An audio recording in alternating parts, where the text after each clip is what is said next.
All right, ladies and gentlemen, we're going to get this show on the road. My name is Randall Kempner, and I am the Executive Director of the Aspen Network of Development Entrepreneurs, or ANDE, as I hope you all know us. I am thrilled to welcome you to the global headquarters of both the Aspen Institute and of ANDE, which, as an aside, is the largest policy program here at the Aspen Institute.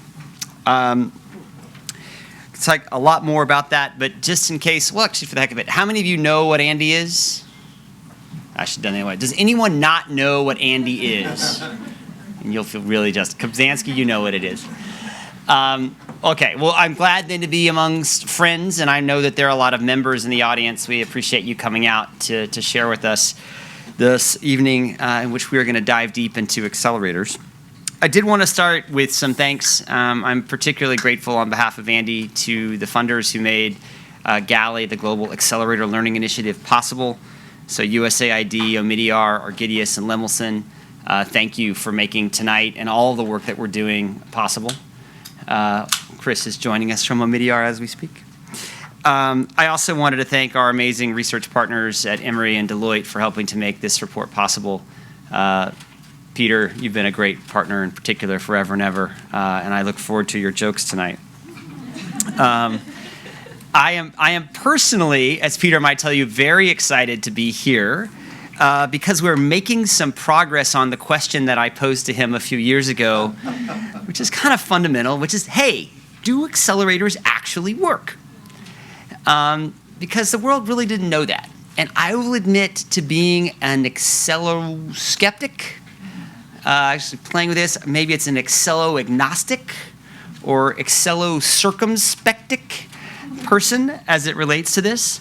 What we know that we've seen is that accelerators have been booming, right? We're seeing them bouncing around or being created all around the world.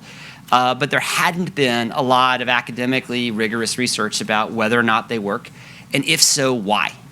And what kinds of accelerators work best for what kinds of entrepreneurs. And we are making progress on those questions and learning a lot about entrepreneurs and accelerators along the way. So I'm excited to have this discussion and about the report that you all have on your chairs and will be reading. And I'm also excited to be working with someone like my friend Will Warschauer at TechnoServe, who's been accelerating for almost 50 years. And as an institution, they've been doing this stuff everywhere, lots of places around the world, and sort of being a leader. And they, too, are trying to dig into what works and what doesn't. I would add that TechnoServe was a proud, I hope, founding member of ANDE, so we have a special place in our heart for the organization and have had a chance to learn from them and with them over the past 8 years here.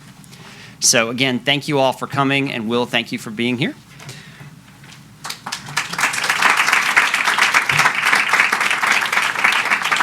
Thank you, Randall. Thanks for that overly generous introduction. He really only invited me because he knew I'd wear a tie, and then he wouldn't have to. I'll also start with some thanks, and thanks right back to ANDE. It's been a real privilege for us to be a part of ANDE since the founding, and it's hard to think of another organization that's done more to advance the cause that we all care about so much around global entrepreneurship. So thank you for your leadership, Randall, and thanks to Genevieve, the Director of Research and Impact at ANDE as well. I also want to give a loud shout out to Professor Peter Roberts, who led the research on our work that you'll hear about tonight, and who was really generous to spend several hours with us at TechnoServe fielding a barrage of questions for most of the morning. But thank you, Peter, and to the students who engaged in the research. I'm not going to do the Who Knows TechnoServe thing that Randall did, but just very briefly, if you don't know us, we are a 50-year-old nonprofit organization dedicated to business solutions to poverty. And we were founded by a businessman 50 years ago, and entrepreneurship has been a key part of our work around the world ever since. Last year, in 2016, our work benefited 11,000 businesses and helped those businesses generate an additional $45 million in additional revenue for the business and wages they were paying their employees, and about 5,000 additional jobs. I would call out our Global Director of Entrepreneurship, if you put your hand up, Juan Carlos Tomas. We're extraordinarily lucky to have JC, as he's known, and his leadership in this area. He worked in Chile for TechnoServe for a number of years and built a terrific program supporting entrepreneurship there, and he is taking those lessons and spreading them around the globe with us. It would be preaching to the choir to talk about the importance of entrepreneurship, I think, to this crowd. So I won't really go there. All of you know the stats as well or better than I do in terms of 2/3 of formal jobs being created in the sector and more than 300 million small and medium enterprises working away in emerging markets and with all the attendant economic opportunity. This research is fascinating. I think a lot of the research challenges some of the conventional wisdom in very interesting ways. For me, particularly around questions of access to finance, which are very important in our programs. We had a robust and lengthy discussion about that this morning. I won't stand between you and the discussion of the research for much longer. I just thought to conclude, we'll talk a lot about big theories and big ideas and the numbers that come out in this research, and I thought I would just tell you a very quick story about one of the women that was involved in the business accelerator that was studied in Peter's research paper. Her name is Lorena Gonzalez, and she was a part of the work we did in Central America. She started a taxi service with only women drivers targeting women customers. And she did that for a couple of reasons. In the first instance, she understood that women often felt unsafe riding in taxis there. And she also had a vision of wanting to help female workers. And so her policy and her business provided more than usual flexibility to her employees to account for the heavy domestic chores that the women were also having to do even as they were working full time. So she went into this with great idea, with great intentions, but her business was not profitable. She talked with us about when you're a lone business person, how you get absorbed in the day-to-day management and lose sight of the strategy was one of the things she said, which was not the first time we'd heard something like that. And so it was 2015 she enrolled in the program, and I think one of her key takeaways from being in the program, I'm sort of hyper-compressing here, was around customer focus, to really go back to that as a touchstone and think about how to develop her business. One of the things that she did was took a lot of shifts driving. She thought that that would really be a way to get her in touch with the customers and what they were thinking about. And one of the things that came out of that for her was how irregular the use of her service was. And so someone might have a good experience, but it might be quite a long time before they got in another one of her taxis. And so building on that and working with her business advisor, she launched a big social media campaign as a way to try to have it stay top of mind, even if someone hadn't been in one of her taxis recently. At any rate, long story short, happily, Lorena's business saw, after a year, a 38% growth in revenue. She's employing 16 women drivers now, and the business is thriving. So we all know that there are millions of people out there, just like Lorena. And I want to, again, extend my thanks to ANDE and to all of you who are active in this field for helping make sure that more and more of those millions of people have the opportunity that Lorena had. Thanks.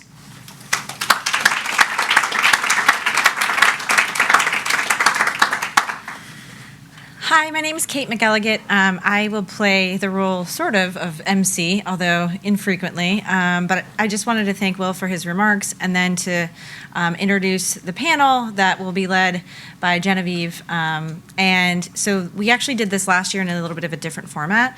And it was really interesting to see where all the questions were coming. So what's going to happen is we'll hear from, and this is on the invitation, but we'll hear remarks from different presenters that are all going to stay up here.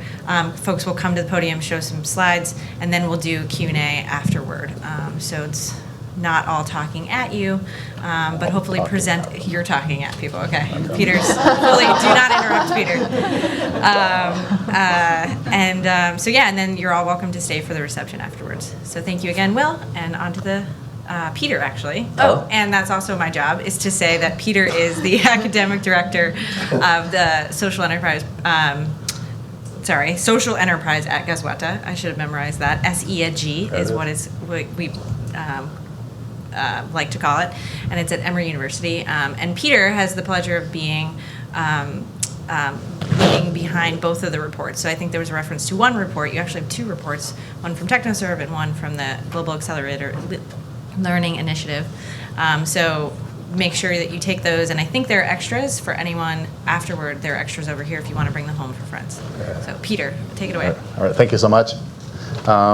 Yeah, and the important part about taking extras, because last year when we released the Village Capital report, it's like, the first time you have a report, you're so excited, so you think, what, 1,500 copies? Is about right? And it's just watching the collective enthusiasm over the year when, like, someone's bringing the next 2 boxes for the next 2 events, and do you want to take these? I'm taking those, you take those.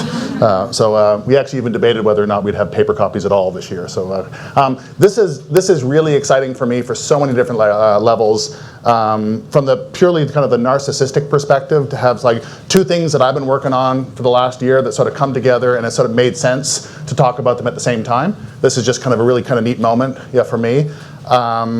If you have a chance to kind of just toggle back and forth between these 2 settings and just kind of go back and forth in terms of kind of what you see sort of at the intersection, it's a really, really neat way to both learn about accelerators, but to continue thinking about accelerators.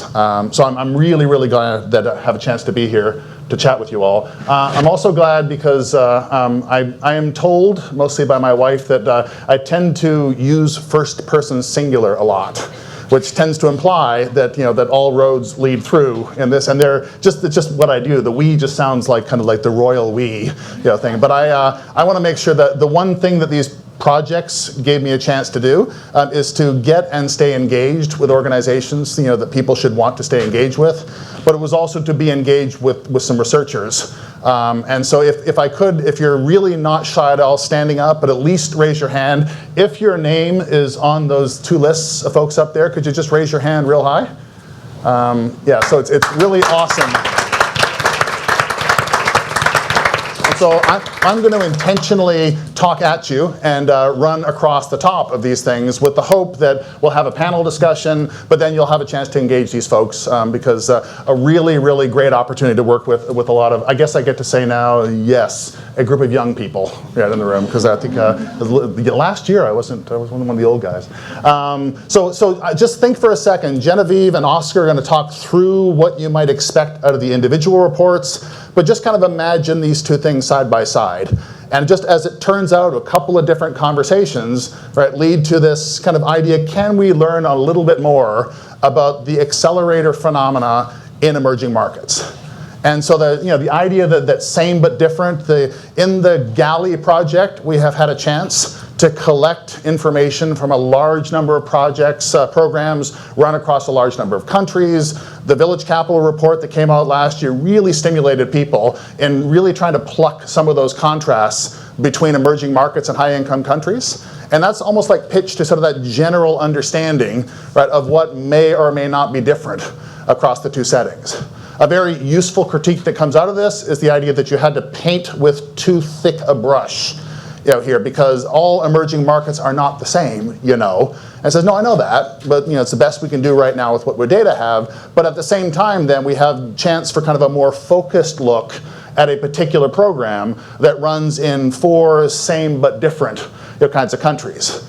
And so again, if you have that kind of idea of sort of thinking across the top, emerging market acceleration, and then general insights, and then triangulate it against a more focused look at what's going on kind of with a particular program in 4 different countries. Just an exciting way to see those 2 things side by side. So I just want to kind of make sure as you think through the discussion and hopefully the bedtime reading. The second thing I want to point out is, so there was always this weird notion that when you're the data guy, that people just assume that you believe, that data will stop conversations. So at some point in time, we debate, we have opinions, we go back and forth, but as soon as somebody produces the numbers, well then the question's kind of over, Like we know the answer. And I don't think I've ever thought that. But actually working last year with the Village Capital project and with these 2 projects, I now literally think actively the opposite of that the only thing that anyone should who's actively engaged in a sector where we're trying to figure so much out, right, is how do you kind of like manage the interplay between the data that you're generating, what the data seem to be telling you, and then what sort of inferences and reactions do you want to have to the data. Now, once you have that recognition, you need a research strategy, right, that doesn't assume that the dude with the data has the answers, right, but more like the dude with the data just simply has whatever the thing that traffic cops have. What's that? Just the data, just the data. And so we have this thing back and forth where the funnest thing in these things, back to the Village Capital Report and these two things, is taking patterns from data and then showing them collectively to people who know better. And then there's this weird thing that it will make me seem weird because I get really excited by this stuff, is you get like 450 to 700 kind of thought fragments, right, from a bunch of different experts, and you get to organize them all into this kind of collective mental map, which gives you a sense of kind of where the collective best wisdom is in terms of what cause and effect relationships are. Right? So you show the data, right, to these experts, and you distill, and you sort of say, well, these are the hypotheses that practitioners are bringing to the problems. Let's actually not decide which theory I'd like to test here, but let's just give folks some sort of updated understandings of whether the beliefs they're carrying into their work, right, are actually borne out in the data. So we get to gather these things together, and we'll see a couple of those, here, and then you get to cherry pick, not the things that you find most interesting, but the things that the folks out there find most interesting, that you can then also juxtapose with kind of deeper scrutiny. And then that next stage, these structured interviews, allows you once again to go back to people, right, who know the things that you need to know to be able to validate whether the collective beliefs, right, are valid or not. And so we go back, and this is where, working with folks, right, that are comfortable with people, like this is the research team that I have, to sit down and do interviews with folks to get at some of the deeper issues that can tell us whether or not the things that the data seem to be saying, right, validate or don't validate the beliefs that we have. And so that's when you kind of, if you read these two reports, they're sort of the same in that way, and then you get to my absolute funnest part, because as an academic all the way through, the part of the paper that I could never write is what are the implications for managers? And I would go, I don't know, I'm not one. Right? I did pharmaceutical research in the beginning. What would you say to a pharmaceutical person? I've never met one. Right? You want me to look at this? Well, what would you say to them? That X seems to be correlated with Y. Right? And what should they do with it? Right? So the last section of these reports, you just turn the things over to people who live in the world, and they go, well, this is how I think I will update, right, and change my thinking/behaviors. And then what you can, if you want, is, again, that sounds like a recommendation. If someone says, I read this and I intend to make these changes, it's kind of like a recommendation. But it's also an invitation to say, you don't have to. Right? You can interpret the results a little bit differently. So the one challenge for this, and I've admitted this to the team, is that I have done my best to move from that academic world of writing, which some people think is stodgy. Right? And every time I get like about 60% through a project here, and I'm thinking, I'm nailing this. This is flowing. I got that practitioner voice, and then somebody in some way or another says, it's interesting, sort of. Right? There's a lot there, but it's kind of boring. Right? And then usually that's when I go into my funk, and then I come back up with help with folks to produce something that hopefully is a little more accessible. The one thing that you'll want to take away in terms of bringing these two things together, to the big question first that stimulates this round, is there evidence that suggests that overall, accelerators are accelerating? I'm getting close to the point where I would go, I think it's hard to say no.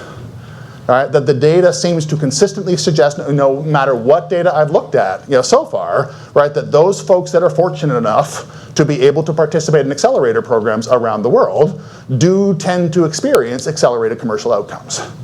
Now, the things that sort of draw these things together, which are cool to me, right, is that you'll take two very different samples, right, two very different data sets at this particular point, and look at that number. Like overall in the emerging market subsample, right, the participants kind of in the GALI data, the increment on revenues, right, $26,000 over a year, and then just look down the three of the four numbers that we got out of the Latin American subsample. It's not truth. It's not 100%, but that those things tend to produce similar ballpark numbers is an indication, right, that there is on average a consistent acceleration effect. Now, the unfortunate part about being so 100% sure that you've got an answer to that question is it almost immediately tells people, yeah, but what's actually going on? Right, so do you mean that everybody that attends an accelerator program gets 26,000 extra? Right, no, you don't. You don't mean that at all. In order to kind of get to, so you know that it doesn't always work everywhere in the same way, that's when you just have to get a little bit closer to your data. Right? And so in the context of getting closer to your data, and this is that exercise I was talking about, I show people a bunch of different performance contrasts in places in the data where women versus men, or Honduras versus Guatemala, or high income versus emerging, or go through this kind of stuff, and I give them a constrained brainstorming exercise. Don't tell me what you think about acceleration. What are the 4 or 5 different reasons that might explain that particular pattern? And the nice thing, again, it's done off of 2 different projects, similar sort of methodology, but certainly 2 different groups. You begin to kind of get this overall model, right? This collective belief system, right, of the structure, the cascade of variables, right, that are candidates in terms of producing superior versus inferior accelerator outcomes. Right? And so you kind of go in these things, and some of these things line up kind of nicely down, and it didn't come out very well. But the folks in the TechnoServe study says, well, clearly, just in some cases, it's the reason that Honduras and Guatemala are different is clearly Guatemala attracts a superior breed of venture. Right? And the same thing is over here, the idea that the entrepreneurs or the ventures are different. And so it's okay, we can gather people's thoughts about what that might be, and then we can return to the data, go to interviews, and say, is there any indication inside these 2 samples that the highs versus the lows are predicted by some common indicators of entrepreneur or venture quality? Right? And to foreshadow this, and again, a belief that is emerging within myself, so far, is the pipelines are not as different as people imagine. Right, so the notion that there's somehow sort of structurally superior or inferior fodder, right, and that's what explains better and worse accelerator outcomes, right now, that just does not seem consistent with the data. We see acceleration, right, across a number of different folks that some people would want to classify, right, as superior versus inferior entrepreneurs. Another thing about the ecosystem stuff, well, surely, okay, everybody just bubbles up from the same, so everybody bubbles up, but they bubble up in different kinds of places. And surely, an emerging market ecosystem will be different from a high-income economy. And then you go, probably more specific. The ecosystem in Honduras, right, is going to be different from the ecosystem in Guatemala. And I think that's absolutely right, and people give us a whole range of sort of structured factors that says, what is it about the ecosystem? And some things that come out, not surprisingly, elements of social capital, very hard to be an entrepreneur when you are structurally isolated, right? And or when it's time, very difficult to grow a business if you can't get capital. Now, I think what you get from these 2 reports you're going to hear is, I think an awful lot of the story about what drives success versus not success is tied up in access to social and access to financial capital, but not in simple ways. So we talked a little bit about this. Not like there's that one person out there, if I was only to meet them once for 30 minutes, that's what I need, that one connection, right? Or that I went to the bank and it was closed, right? And that goes, oh, if only the bank wasn't closed, right? We have this sort of simple notion of sort of, introduce her to a couple of folks, and for gosh sakes, put another $50,000 into the bank.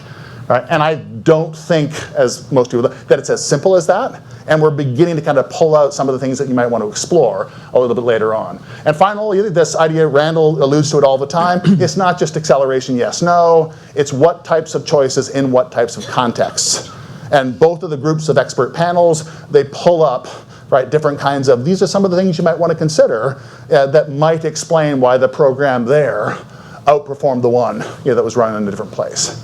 Right, so if you want a comfortable intro, because the structures are not going to surprise you, but you kind of go through and say it's just a nice way to be somewhat disciplined in terms of picking where cause and effect might be. Right, that to me is a very kind of excited part of the data that we process in these studies. What comes thereafter? ... Right, well, I would like to turn things over to Genevieve and then Oscar to let you know very much kind of the Genevieve intimately understands the GALI program, right, and was intimately involved, right, in the collection of the data that produced the specific insights, right, and dittos for Oscar in the program he worked at. So I'd like them to kind of share with you, right, the kind of things that kind of make them excited about these reports. And then hopefully after Mike doesn't throw an entire bucket of cold ice water right on the entire process, you'll still be interested enough after the comments, and we can kind of share things over a glass of wine, because after all, that's when conversations tend to get interesting. So, therapy is coming, don't worry about that. No, but it is true, at least for the first 2 glasses. Afterwards, then it gets a little silly. All right, so thank you very much, appreciate it. Thank you. My name is Genevieve Edens. I'm the Director of Research and Impact at ANDE. I'm going to talk about the first report, the Acceleration in Emerging Markets. And I'm going to start with Peter's slide, actually. So this slide is looking at both our report and TechnoServe's report. And it's showing that the impact of acceleration in high-income countries and emerging markets is not that different. Those little bars with the purple and the blue are pretty similar. They're both positive. So accelerated ventures are growing at higher rates than unaccelerated ventures. And if you look at the 2 bottom ones, equity and debt, the actual average numbers are almost identical. We were really surprised by this. And so we wanted to dig a little bit deeper. And using the methodology that Peter described, we first tried to understand a little bit more about the data. So I'm going to walk you through this rather complicated slide. So we were looking before at accelerated versus rejected, and we were looking at high-income country versus emerging market. Now we're just looking at those ventures that are accelerated, and we're comparing high-income country entrepreneurs, which are the blue bars, to emerging market entrepreneurs, which are the purple bars. And at the very top, you see the revenue and the employees. So at application, emerging market ventures come in with more revenue and way more employees. So they're much more established when they're starting this acceleration process. And then a year later, after they've been accelerated, the high-income country ventures have caught up in terms of revenue. They're almost even. They have not caught up in terms of employees. So emerging market ventures are hiring even more people. High-income country ventures are hiring a couple more people, smaller number. So up here, we're seeing they're more established in emerging markets, and then they're growing at similar rates. If you look at the bottom 2 sections, and you're looking at investment capital, you see the opposite is true. So in high-income country entrepreneurs, the blue bar, come in with more equity and more debt. After acceleration, that change was the same. So reminding you, those 2 blue bars in the bottom are almost the same number, but it's not catching the emerging market entrepreneurs up to where the high-income country entrepreneurs are. So there's still this big gap. So you've got well-established businesses, relatively speaking, but they're able to attract less capital in equity and debt. So we presented this contrast to experts, among some other contrasts that we saw in the data, and asked them what might be driving those differences. And there were basically 4 things that came out. And in the report, you'll see very specific questions that we tested. We tested with both the data that we have at application and follow-up, and then we tested it with interviews. So we talked to, it felt like, hundreds of entrepreneurs who had been accelerated, and also program managers from around the world, and then also investors to ask them about their experience with this process and with entrepreneurs. And so looking at those 4 buckets, so some people thought maybe the entrepreneurs themselves are different. There's something different about their experience or their education. Maybe it's the ventures. Maybe they're in different sectors. Maybe they are just operating with different levels of intellectual property. Maybe the accelerators are lower quality in emerging markets. Or maybe it's just the entrepreneurial ecosystem, something about the enabling environment. So looking at the data, we found, oops, you can't see it, but you can't see it, but there's a big contrast. The only difference that we really saw that sort of helped us understand that imbalance between the establishment of the business and their ability to raise capital was the entrepreneurial ecosystem.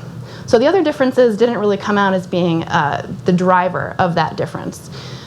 So for example, we found that accelerator programs seem to invest the same amount of money into the entrepreneurs, and they have the same number of mentors. But entrepreneurs that went through emerging market programs talked far less often about the benefits of their network building as being part of that program.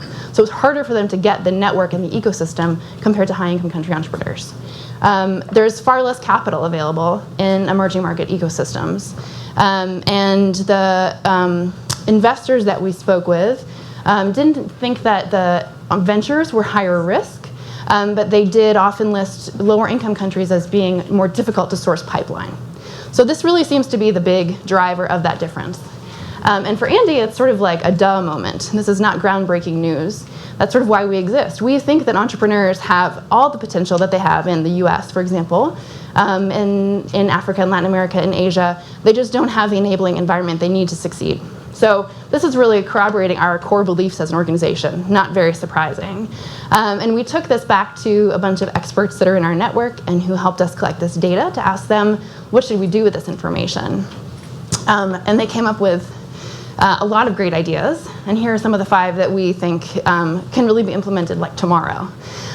So how can we better balance that equation? How can you match the potential of those entrepreneurs with the capital they might need to really succeed and to scale? So first, not every accelerator program has the same goal, and not every entrepreneur has the same goal either. So understanding why is that person joining the program? Is it really to get an equity investment, or is it because they want to better understand their customer and get focused on business strategy? And designing a program that really fits their needs is important. The second one is that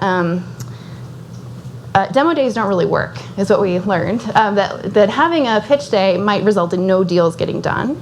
But really understanding the capital needs of the business and really understanding where an investor is focused, not just which sector and which stage, but what exactly are they looking for, which milestones are going to be meaningful for that investor so that they can actually get a deal done, is really important. And the accelerator should really understand both sides of the equation.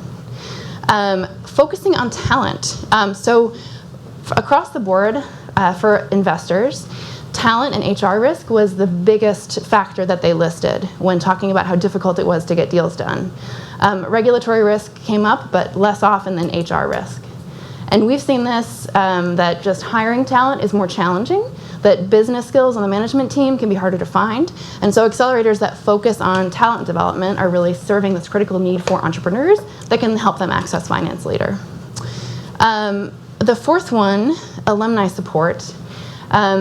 So it was clear that because the network building is more challenging in emerging markets, because a lot of the investors are coming in from outside of the country of operation for that enterprise, that the value that accelerators add does not end at the end of the program. They continue to work with every venture that they have in their portfolio. So funders should recognize the ongoing support that accelerators provide and the importance it has. The network building needs to continue over the long term for the business, because it might not happen at the end of 3 months that you know everyone you need to know. You might still need to be connected to that global community. And then finally, the fifth one, because a lot of the investment is coming in from outside of the country of operations, and most of the fund managers that we heard about investments coming into emerging markets from were based in the US or Europe. Because there might be a cultural difference between the entrepreneur and the investor, for investors, really understanding that there may not be an American pitching to them, and understanding that cultural differences might relate to differences in pitching style, and your own comfort in getting to know that person. Understanding potential cultural bias is an important step to making deals that are not just based on comfort with that individual. So the same way that there's gender bias in the VC world, we need to acknowledge cultural bias in impact investing. So those are our sort of 5 big takeaways for accelerators, funders, and investors. There's a whole lot more in the report. So I encourage you to read the whole thing and let us know if you have any questions. If you have ideas for stuff that you see in the report that you think really resonates with something that you've seen in your program, or something that seems controversial or not quite aligned with what your experience is, we would love to talk to you. And the more data that we have from individual countries, I think the better insight that we can get. Because again, this is a really broad brush. Emerging market versus high-income country does not actually paint a really detailed picture of what's going on. So what gets exciting is when we can do a much deeper dive and look at a country level or even a city level at outcomes for accelerators, which is what Oscar was able to do in Central America. So I'm going to give it to you, Oscar. Thank you.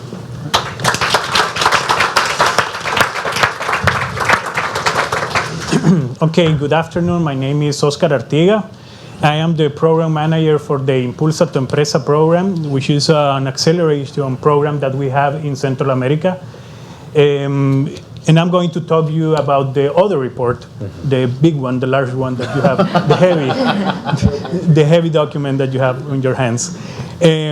First, I want to thank Peter and the team from Emory for the great work that they did in Central America. All the logistics of bringing how many people, I don't remember. Yeah, it's like that 6 folks come down, right? Yeah. 6 persons to Central America, to some countries where we know that we have some security issues, and you were willing to take the risk and actually help us to really understand what is working in our program and what can we actually improve. First, I want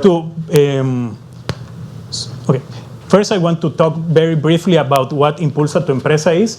This is an acceleration program that we started in 2012, and it's being implemented in 4 countries in Central America. Those are Guatemala, El Salvador, Honduras, and Nicaragua. Our main objectives are to improve the SGB incomes, improve the SGB overall performance, and help entrepreneurs to develop a consistent and sustainable path that will break the cycle of poverty in these Central American countries. How do we do that? Basically providing business training that will develop and improve the business skills that these entrepreneurs have, providing access to finance so that they can continue growing, providing market linkages or commercial opportunities in these countries, and also organizing networking activities. So just to share briefly some of the results that we have in the program, these are the numbers from January this year. We have supported more than 1,000 SGBs in these 4 countries. In average, they have increased their sales in about 34%, and they have been able to create more than 1,000 new jobs. So if we go to the findings and to the study, basically, well, you will find in the document a lot of insights, a lot of interesting findings about the work that we have been doing in Central America. I invite you to read the long document. But I'm going to highlight here basically 6 factors that we consider are very, very important and that will somehow influence our decisions about how to design or implement entrepreneurship or acceleration programs in the future. So I'm going to talk first about the factor, then about what the experts believe that influence in a positive way the growth or improvement of SGBs, and then to contrast that with what the study finds. So, for example, macroeconomic and policy factors, where the belief is that we can improve better the SGBs if we have a market size, well, the market size is large, the country is growing faster than others, and we have the supportive policies in place so that SGBs can take advantage from those. But actually, the study finds that these conditions do not fully determine the growth prospects of a country entrepreneur. So, for example, Guatemala was doing really great, and actually is the country that shows the best results in terms of economic growth for our entrepreneurs, and they also have good policies in place. In the second place, it comes Nicaragua, and Nicaragua has the poorest macroeconomic conditions in the region, or at least for these 4 countries, but the entrepreneurs there were able to achieve the second biggest rate in terms of growth. The use of technology. We believe that the business that have best or better access to technology will be improving or growing more. And actually, the study kind of validates that. I included here one example in the use of sophisticated communication technology. It's correlated to more revenue growth.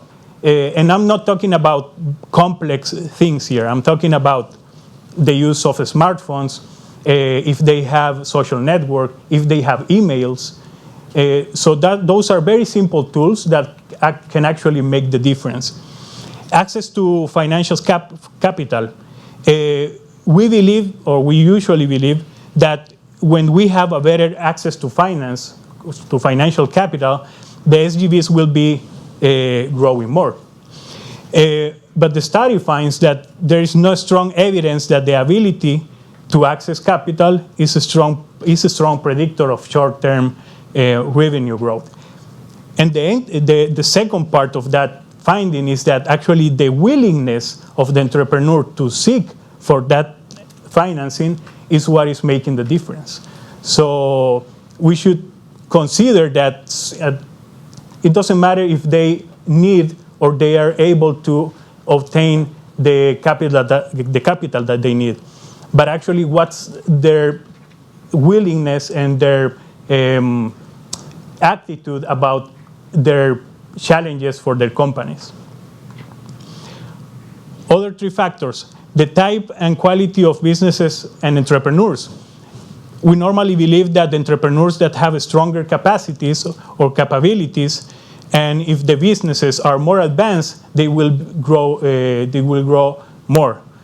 But the study finds that the short-term revenue is possible across a variety of stages of development for the business and different sectors and different backgrounds of entrepreneurs. So that's something very interesting that we should consider, and I will show later how that will affect our programs. The quality and the affinity between the mentors and the advisors that we provide and the entrepreneurs. You will think that that is extremely important in order to achieve some goals. But actually, the entrepreneur satisfaction with the program does not correspond with superior business growth.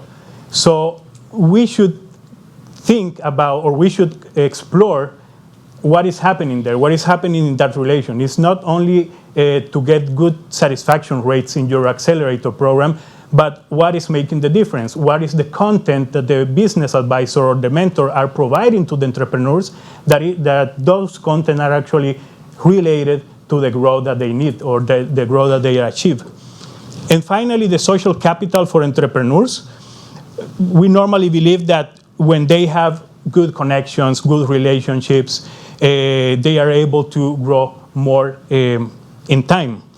But the satisfaction with current or expected social capital is not related to positive growth. So there are some entrepreneurs that basically do not have networks, and they show and they achieve great rates of growing.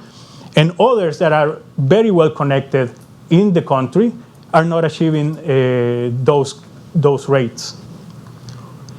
So how do we use, and I take Peter's comment, all these learnings, all these documents, this analysis are really important, but the most important part comes when you say, okay, what do we do with this information? And we are about to launch a second phase of the Impulsa tu Empresa program, thanks to the support from Argirius Foundation. And we are considering some of these factors for this second iteration of the program. For example, discard low-value approaches and practices. Review the content of our curricula and of our program. What are we providing to entrepreneurs that actually is creating value? And we should keep that and discard others. In a more global way, in TechnoServe, we should be asking ourselves, where should we go with this program to other countries that probably do not have the macroeconomic or the policies in place, but we have determined that this methodology works, so we should consider to expand the program to other countries. On the SGB selection process, pay more attention to the person and not only to the business that they are managing, because the business could be a good-sized business, could be in a specific sector that is growing a lot in that country, could be performing really well, but if the entrepreneur skills, experience, the background is not there, you will probably be limited in your goals. And last, the use of technology. in our programs. I mean, and again, I'm not thinking about very complex tools. I'm thinking about how do they use smartphones, how do they use internet, how do they communicate between entrepreneurs or their potential clients. The use of that technology is something that we should consider more and more in the acceleration programs. So I know that we have a Q&A session later, but if you have further questions about the report or any insights or comment, you're welcome to get in contact with me.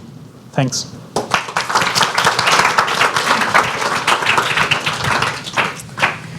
Oscar, thank you so much for that, and Peter and Genevieve. It's interesting because last year we had one report, and I just could imagine spending hours talking about each one of these. So thank you to the audience for being so patient as we kind of go through things fairly quickly, knowing we'll come to Q&A shortly. But before we get there, we want to hear from Mike Kibzansky, who's the partner of intellectual capital at MIDI Our Network. And we were hoping that Mike could come and represent kind of an ecosystem perspective. MIDI Our Network and Mike specifically actually had helped support the creation and provided a lot of insight into how we developed the Global Accelerator Learning Initiative, or GALI. And so we're very eager to hear, 2 years later, I'm forgetting the time now. We had the first report out, and we're like, we know more than we knew last year. We don't know everything, and now it's like we know more than we knew last year. And so, what are you seeing and thinking about as you look at these reports and this insight? So, welcome. Great, thanks. It's very warm in here, and I only have 73 slides, so this should go very quickly. I don't have any slides, so I'm just going to sit. I'm sure that will be beneficial. But I do have a very heavily marked up copy of the report, at least the ANDE report. Exactly. So a couple of things. For those of you who don't know MIDI Our Network, we were founded by Pierre Midyar in 2004, who found himself like preposterously wealthy in his early 30s, and dedicated then his fortune and the rest of his life to putting that money to good for social impact. So at this point, we invest in 5 verticals, but underneath which entrepreneurship has always been a theme, and one of the main ways in which we actually address change is by investing in entrepreneurs. So our main interest in this is, in fact, as a funder of investments in entrepreneurs. By now, we've probably spent about $500 million in Series A, seed, Series B follow-on investments in entrepreneurs, and so this is very meaningful and important to us through that lens, as a way of driving change with, and because we're in Silicon Valley, I'm going to say disruptive innovations. So first and foremost, our lens on this is as an investor in startups ourselves, and we see a lot of them, some of whom come out of accelerators. We invested in the U.S. in a company called Jopwell, which came out of YC, for instance. So we, in emerging markets as well, we get pitched on accelerators about twice a week. So there's a little bit of self-interest in this project, like, okay, should we be investing in these things or not? We have worked with Village Capital and others on different accelerator programs as well. So we have an interest from that point of view as well. And then third, we also have this interest in building this notion of impact investing more generally. Chris and Stella, if you wouldn't mind raising your hand, my colleagues are here working on sort of our impact investing field building work. And obviously this is a piece of there's a supply side and the demand side.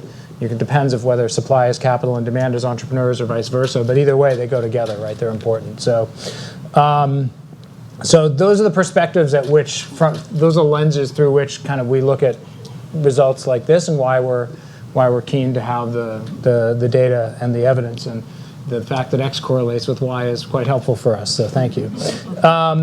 So sort of three main observations, not including the TechnoServe work, which now I'm going to have to go back and read and mark up as well.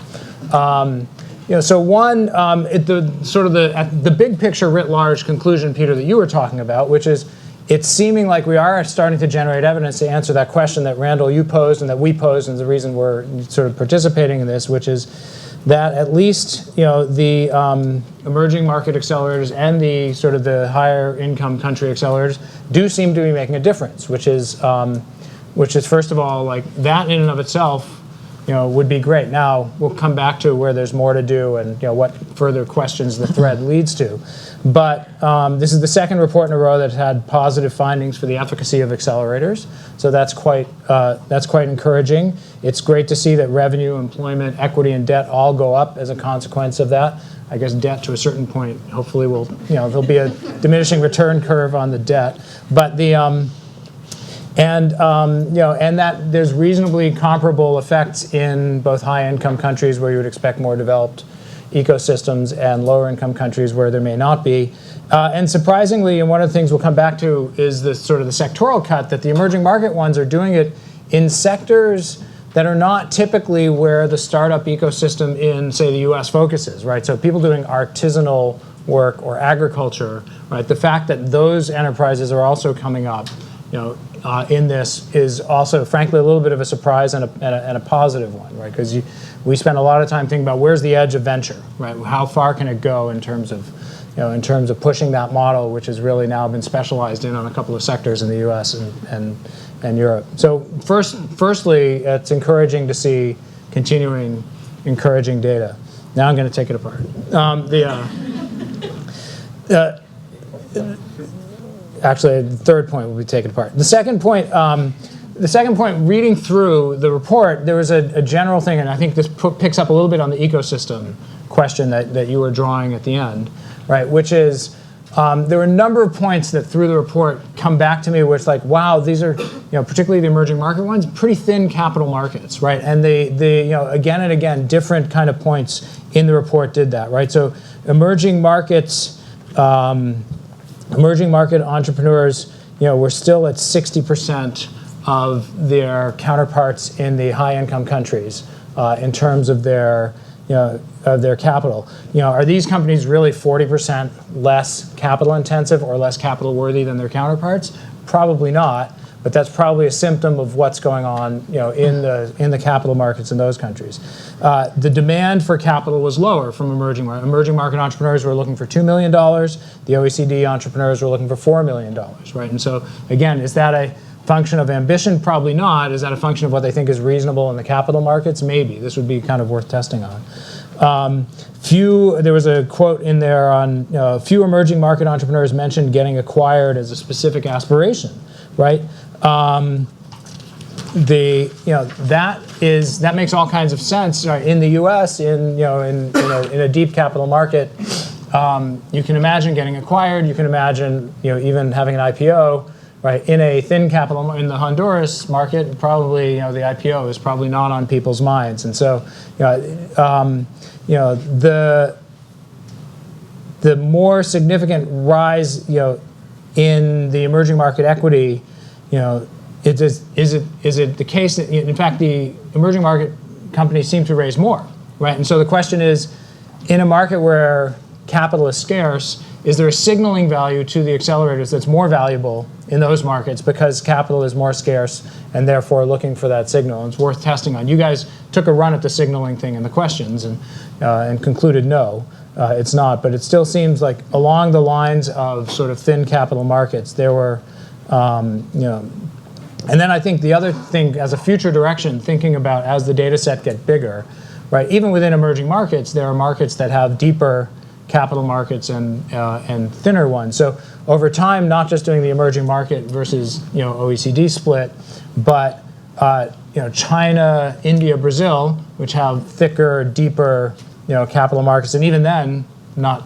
remotely comparable to what's going on in California, but still way better than what's in Guatemala or what's in some of these countries. So I think it'd be worth future direction as the data set gets more to see if that's where is there a predictive place. The third thing that kind of struck me was actually on the jobs front, which no one's talked about, right? Which is the emerging market accepted firms had more than twice the uptick in number of jobs, and you showed this on your slide, right? Had twice the uptick in the number of jobs compared to the high-income countries, and then and again with the top 25 firm analysis, which I thought was quite useful. There was a bigger uptick in jobs for those. We've been spending a lot of time thinking about jobs lately, and so this kind of caught our eye.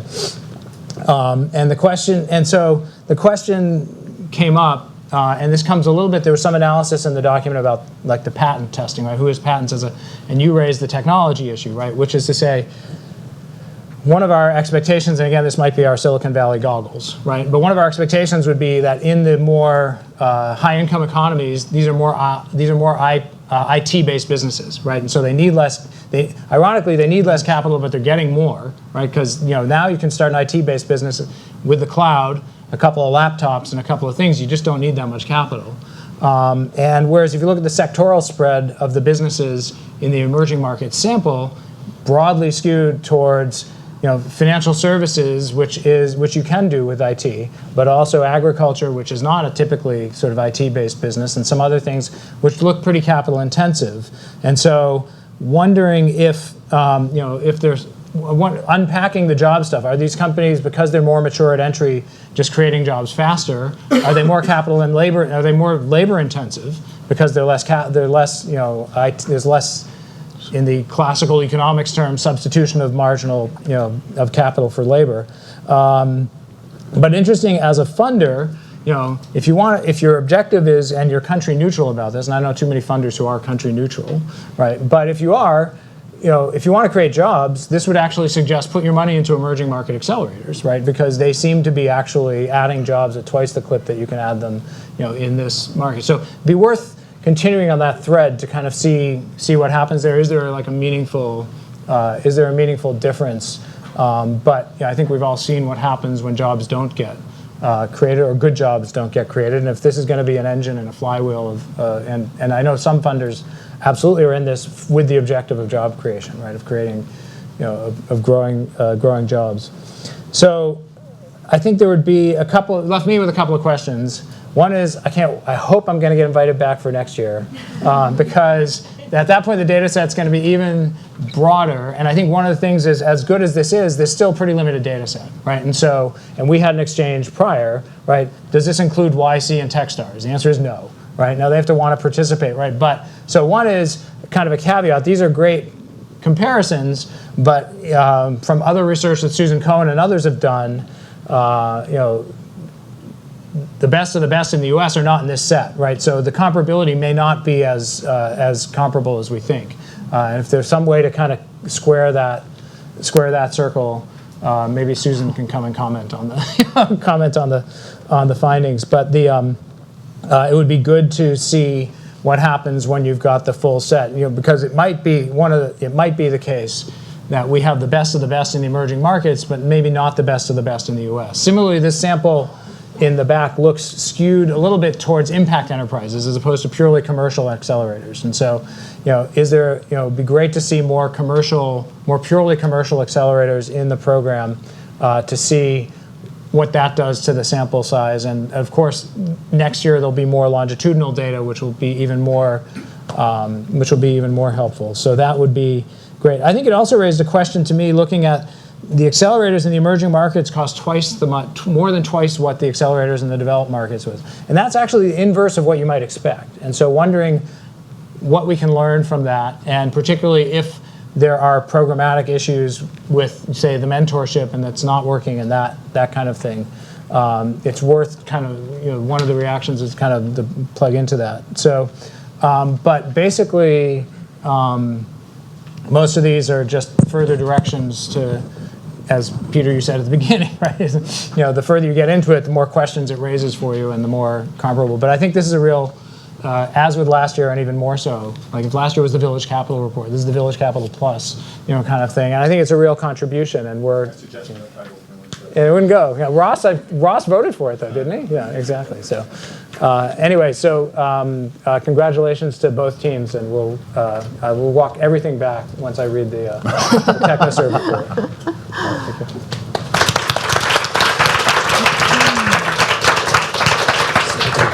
So I'm going to join you guys up here. Hopefully, I'll put this microphone on correctly. And then I'll play referee and field questions from you. And again, feel free to ask. Stop talking so people on the live stream. So feel free to ask any of the folks here. And we do actually have Will and Randall, and not that you were the experts on this report, but we're all here to answer questions. And again, Peter had presented methodology, but he's intimately aware of everything in these reports. I would also mention that what you have in your chair, this occurred to me, what you have in your chair is the executive summary of the global report, and we do have a full report online. So when we talk about I did notice the weight of the two different ones. What you have for this is just the executive summary. So let's start taking questions. Or did you figure everything out and we can just start drinking? Yes. I'm actually going to go in the line of Mike. It's more of a challenge or next steps. My name is Mike Ducker. I work for J.E. Austin. I've been doing this ecosystem entrepreneurship development for 13, 14 years now. Can you hold 1 second so we have a microphone for you? Sorry. Okay. And so working of a lot of programs and ecosystems, probably about 10, 12 right now currently. 30, 40 accelerators probably talked in the last 2 years in emerging markets. And when I saw Randall, I think maybe 2 years ago in Nairobi, and he mentioned the launch of this report, I was pretty excited because I've been trying to advocate with the different donors and governments, like this is the way to go, not just for jobs, but to diversify the economy, good governance. There's a lot of good things that can come out of this, and sort of trying to been advocating for a couple years now. And to be very frank and honest, I was hoping to come here to get like really insightful, deep stuff. And yes, it's good that this is sort of proven and it works. But for me, and as I talk to my different clients and trying to advocate this to different governments, you know, I need to be able to sort of demonstrate that why this is unique. Because yes, you can get jobs from FDI, microfinance, all these other things. Why is this different? And what is the magic sauce that acceleration has? So just some things to look on the mentoring side. You know, the Startup Genome project, Endeavor Insight has shown mentoring is work when you talk to successful people. And so what my experience is when talking accelerators, they have mentors. Some of them are not quite successful entrepreneurs. And if you don't get that quite interaction, that does make a huge difference. And so if you look at those reports, I think that'll help sort of hone in.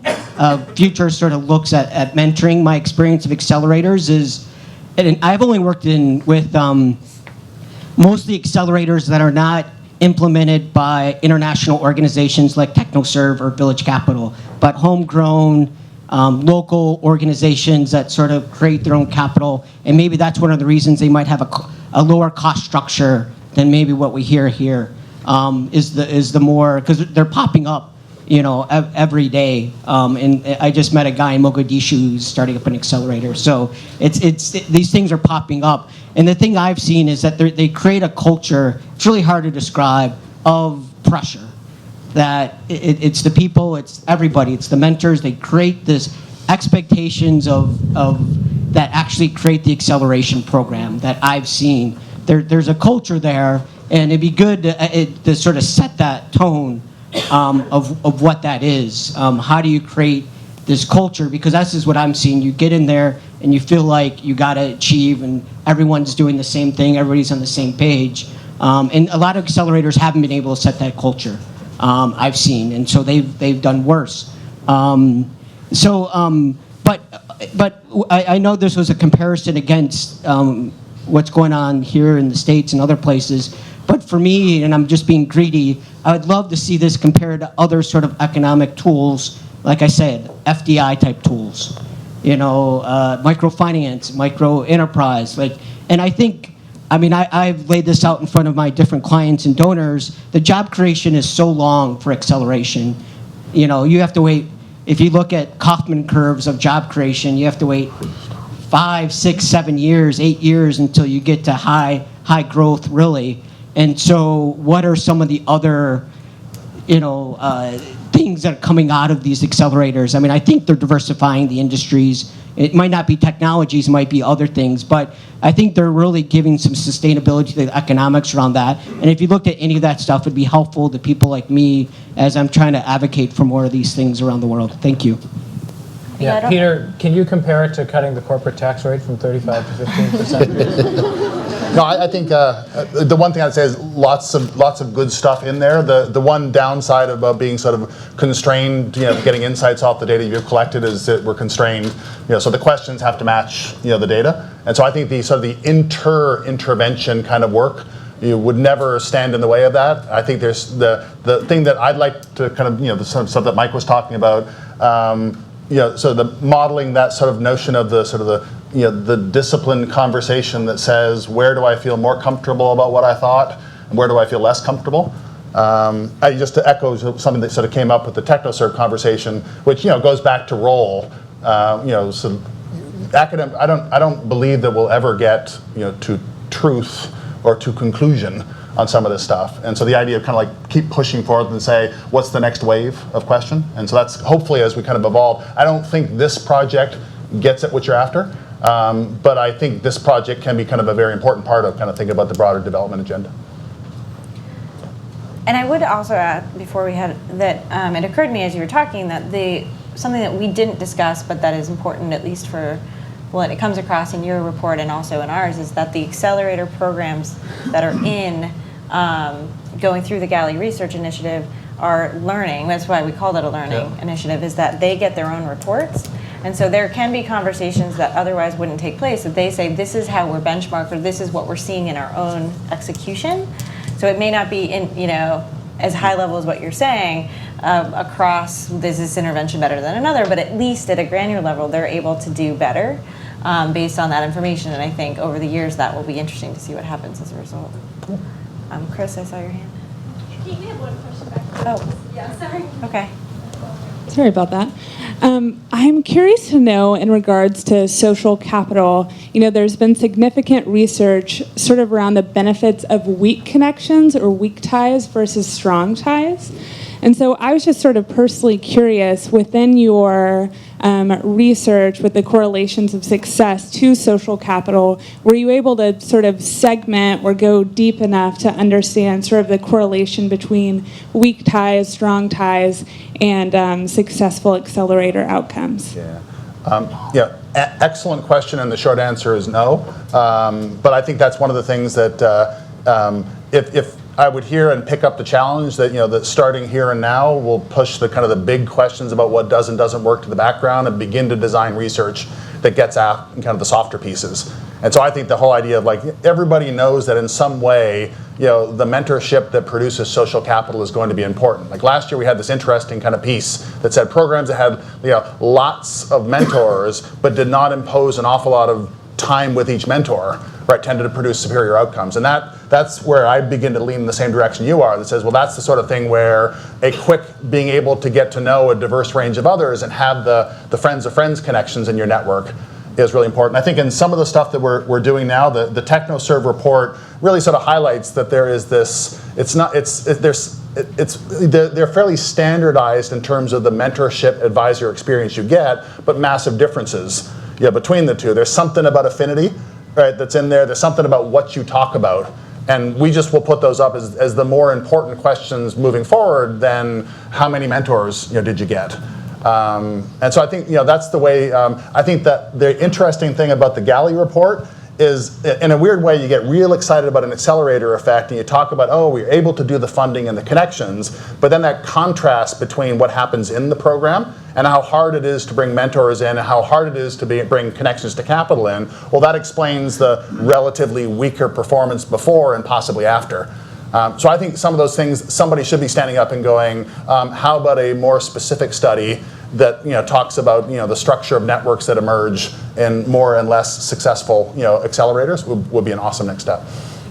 And I would say, to that point, this is actually a very good plug, that we're making data available to other researchers to do their own analysis of the data, that we can only do so many reports in a year. And so for anyone that's interested, and Peter knows more about where to find that data than I do, but we do have galidata.org, which is where the full report is. And so for folks who are like, I really want to understand this question, you can actually be empowered to figure it out.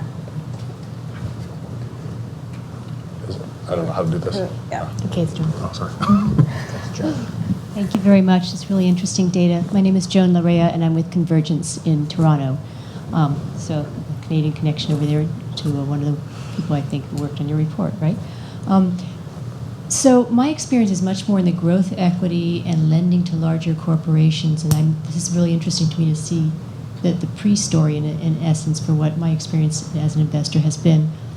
I'm really stunned that there's not a correlation between macro factors and success, because the research of folks like IFC and the dirty story of the private equity community is that a large part of the success of your investments or your loans is explained by what country your borrower or your investee was in 5 years later. My hunch is that these companies or these entrepreneurs are working underneath the radar of the capital markets, and so it hasn't hit them yet. And it'd be interesting to know 5 years later, did they hit a glass ceiling? Because they grew to a point where then they're seriously raising institutional capital or private equity capital or debt from a commercial bank, and then they hit the brakes. So I would love it if we saw these same entrepreneurs in 5 years. Did we not talk about that earlier today? I'm helping you raise funding for the follow-on study here. So. No, I chuckled because I always refer to the what would I call sort of like the pressured patience that came out of Randall about like when are we going to have something to say, right? And so like now that we've got that 1 year follow-up, I love the fact that someone's going to go, it's the 3 years later that I'm worried about, and just sort of say, please be prepared to wait, not just 3 years, because the unfortunate part as the sample grows is our smallest number of ventures and programs were in 2013, where we're going to get the longitudinal data first. But I think that notion we talked about today about like this, this describes a particular kind of window, and to Mike's point, around a particular type of venture that seems to be, we may not be able to generalize, across country context as much as we have a sample of programs that have similar aspirations, right, in different countries. So the whole idea of, and Oscar and I talked an awful lot about making sure that we understand that it's not really an equity play at all, right, in kind of most of what TechnoServe is doing kind of in their country. So I think there's a lot of things that, like, if we keep focused, and I think the pressure on folks to collect data to say, if I'm ultimately interested in some of these guys being not just large in terms of volume, but also large in terms of quality employers, then you pick up the the employment piece and you pick up the inflection. So I think these are definitely things that that I would love to be able to stay kind of with this project so that we can see some of those things down in a few years. We're going to go over here. Hey, Chris Jurgens from MIDI Our Network. Great to see the growing evidence base around accelerator effectiveness on revenue growth, job creation, equity debt raising. Will the GALI data set also enable you to look at cost effectiveness and kind of the investment it's taking to get those outcomes, both to be able to compare between different accelerator programs of those that are most leveraged, and to the earlier point, the comparative analysis of what a funder putting $1 into an accelerator versus directly into an enterprise versus into a seed stage fund, and think about those trade-offs. Great question. Beginning in January of 2016, we implemented a simple program level survey that goes with the venture level data. Some might ask, why did you wait until 2016 to do that? But I think in there we actually are picking up certain things that would correlate with the hard and soft investments. So the dollars that are putting in, the guaranteed investment that's put in place, the number of mentors that are recruited, and I think some of our conversations about, and again, I think it's important to go past the how many dollars get you how many dollars, right? To be able to go back and say like, it seems from the GALI report and from the interviews that it's an awful lot harder for folks that are kind of working in emerging markets to create the conditions inside the accelerator that creates this, what seems to be a very, very positive window. And I think that's probably an important thing in terms of thinking through bang for buck. But yeah, we're, Abby and I have been talking a fair bit about looking forward to sort of doing some preliminary work to talk about, where we tend to see sort of what sort of, program level variables, tend to correlate kind of with more or less performance. And so we'll keep tracking that for sure. And I would just add that we're also really interested in the economic model of accelerators themselves. And so Abby is also working on research to look at some of the motivations that accelerators have, what kind of revenue is coming into them, and how that might impact what they're doing exactly. So not linked to the performance data, but certainly to help us understand what's out there. I have a question for that, actually, a follow-on question. Does that include looking at the fund Like a lot of people are saying, oh, well, we should have a fund because then we just have access to our own capital. And so it's that type of thing as well. Yeah. Starting in 2018, absolutely. We'll get that to you in 5 years. Yeah. Okay. Hi, Nancy Payne from Peace Tech Lab. Genevieve, you might have actually just started to address a question that I have more broadly on trends you're seeing in the ecosystems. Are you seeing, especially in the emerging markets, any of these accelerators coming together and actually forming in some ways coalitions to say, okay, we're going to start at the incubator level and start to support real true startups of the ideation process and actually start to funnel them through pipelines? I would say, well, so I would let Andy's staff also jump in here if you guys have other ideas, but our East Africa chapter, I think, has been really focused on this ever since it was founded in 2012, and members have come together to sort of understand there's an investment readiness problem that we're seeing. What are the different factors that might be driving that issue, and how can we all collaborate along this pipeline to help move enterprises along? So there are programs that are popping up that are really pre-accelerator, and then there's accelerators, and then there's investment readiness accelerators. So it's not really one program per entrepreneur. And the fact that we're seeing entrepreneurs going through multiple programs is not a bad thing. It just takes more work to get to this point in a lot of these markets because if there's so many challenges that they're facing relative to their high-income country peers. So yes, but anyone else who has specific examples, I'd love to hear them too. I think one of the other things that coming out of this that we're talking about is what is ANDE's role or what is the role of the ecosystem to help facilitate collaboration across.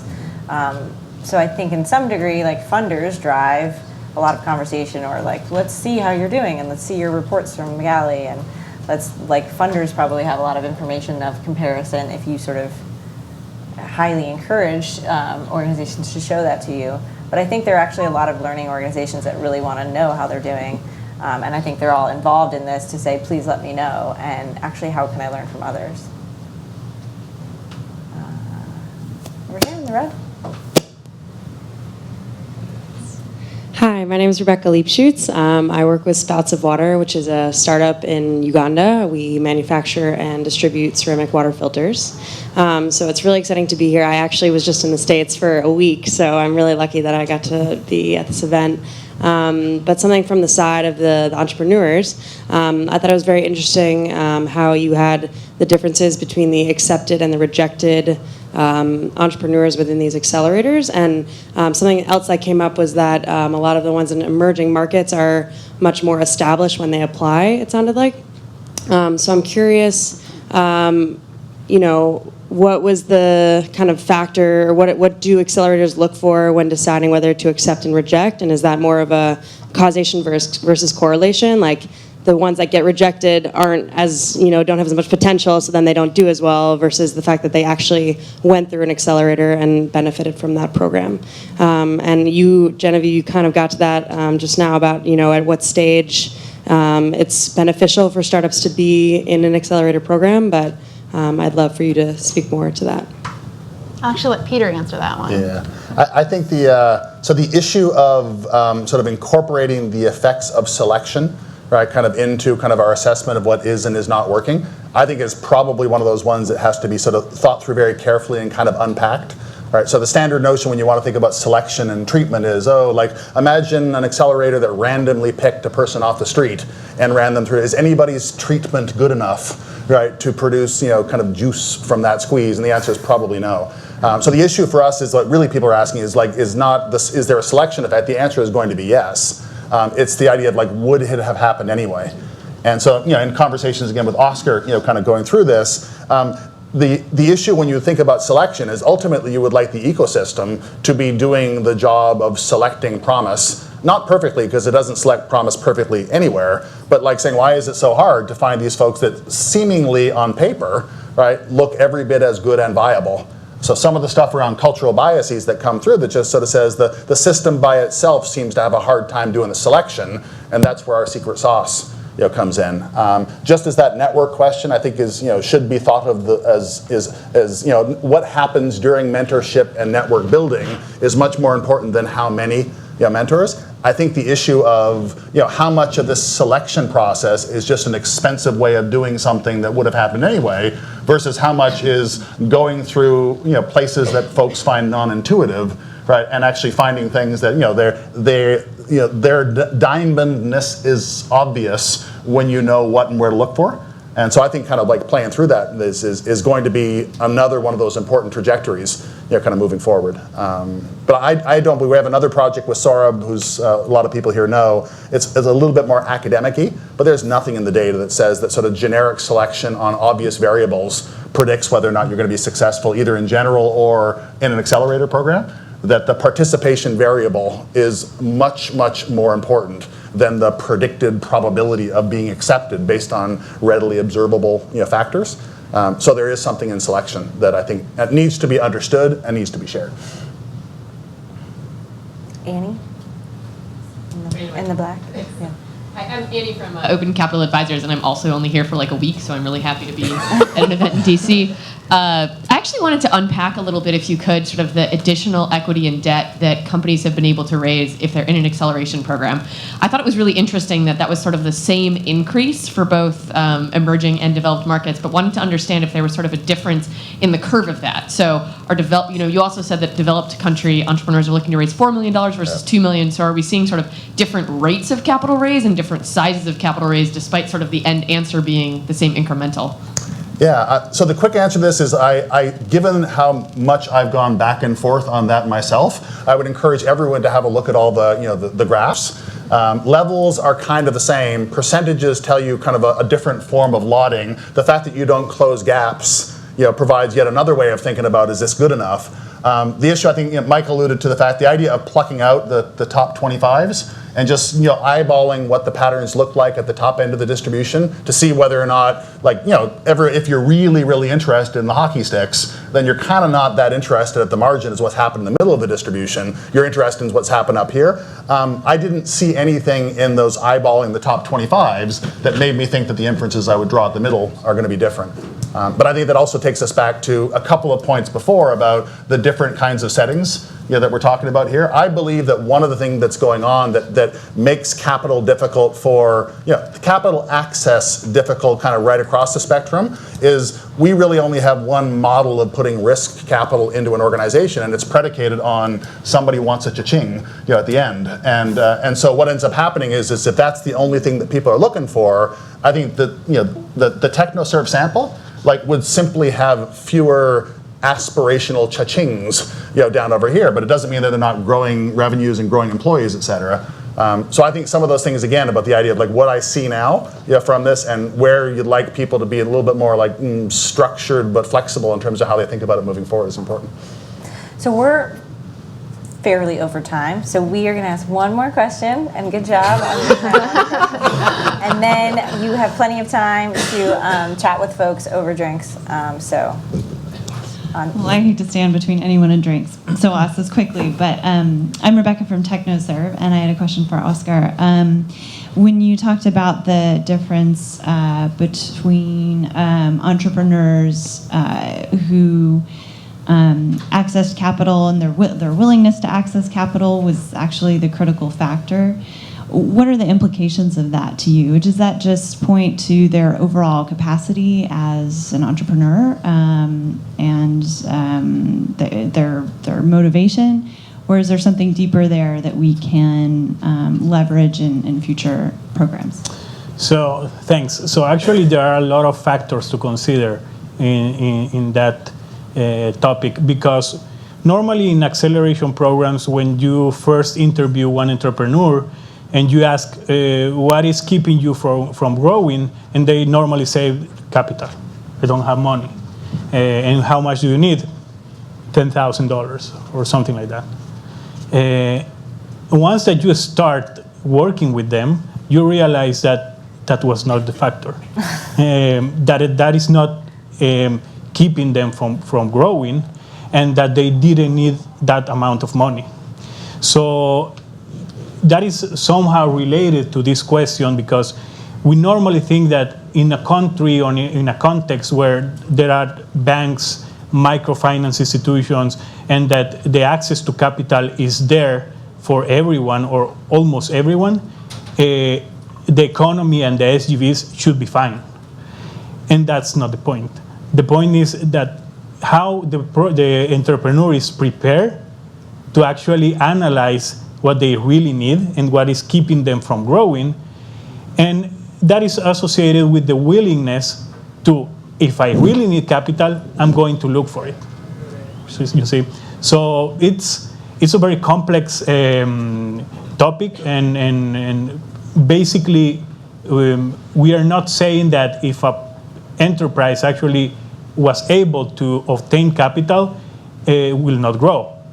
That is not the point. The point is that we have this belief that if access to capital is not there, you will not grow, and that's not true. I don't know if I answered the question. It's kind of... Are there any final thoughts on that question or anything else that our very nice panelists would like to say before we adjourn? I think the idea of thinking through the more nuanced version of the problem is one of the things that, hopefully that reports like this help us do. It forces you to kind of go back and say, this is my revised belief. What is the belief consistent and inconsistent with? And just because I always like being up on stage with Mike, and I do hope you get to come back, next. I hope I get to come back next year. Exactly. That'd be awesome. But just you too, Peter. Yeah, but that modeling through somebody with this depth of experience and thinking about like, how is my thinking confirmed and or changed? Going through what else would I like to see to make me more or less comfortable or inflect? I think that's the root in terms of what you would expect from reports. I mean, the biggest compliment I ever got from one of these things the second time is it's very humble and it's written, and it's not particularly like wow or awe-inspiring, but it's got some neat things kind of in it. And so that's kind of what I hope to kind of keep thinking about, like allowing you to kind of structure through and say we are going to have a more nuanced approach to make sure that the entrepreneurs have the capital they need, and we're going to keep thinking kind of around the observations. I'm very proud to be a part of kind of that conversation. So thanks to everybody that I have not thanked enough yet, friends at Deloitte, TechnoServe, and this kind of stuff, because I'd like to keep doing more of this stuff. Okay, well, I just want to say thank you so much for everyone, and thanks for being here, and thanks for everyone watching on live stream, and have a great evening.